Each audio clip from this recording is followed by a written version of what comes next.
आज मौसम कितना खूबसूरत है। सूरज भी निकल आया है। मुझे अपने बच्चों के लिए खाना तलाश करना चाहिए। अगर मुझे कुछ मजेदार मिल जाए तो सब बहुत खुश होंगे।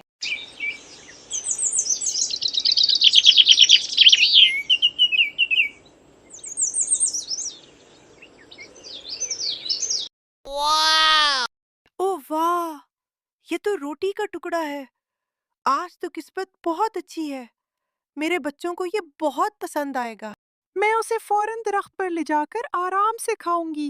ये जगह बहुत अच्छी है। यहाँ बैठकर मैं आराम से खाना खा सकती हूँ। कोई मुझे तंग भी नहीं करेगा। ये क्या? इस चिड़िया के पास तो रोटी है।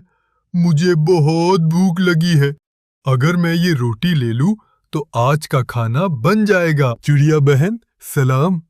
मैंने सुना है कि तुम्हारी आवाज बहुत खूबसूरत है। क्या तुम मेरे लिए एक गाना गा सकती हो? वाकई, क्या मेरी आवाज इतनी अच्छी है? हाँ हाँ, तुम्हारी आवाज जंगल की सबसे खूबसूरत आवाज है। ये कौवा कुछ ज्यादा ही तारीफ कर रहा है।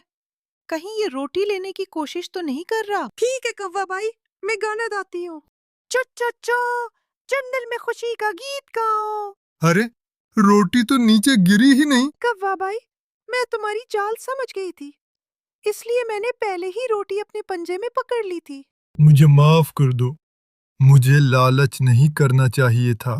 कोई बात नहीं, लेकिन याद रखो, लालच हमेशा नुकसान देता है।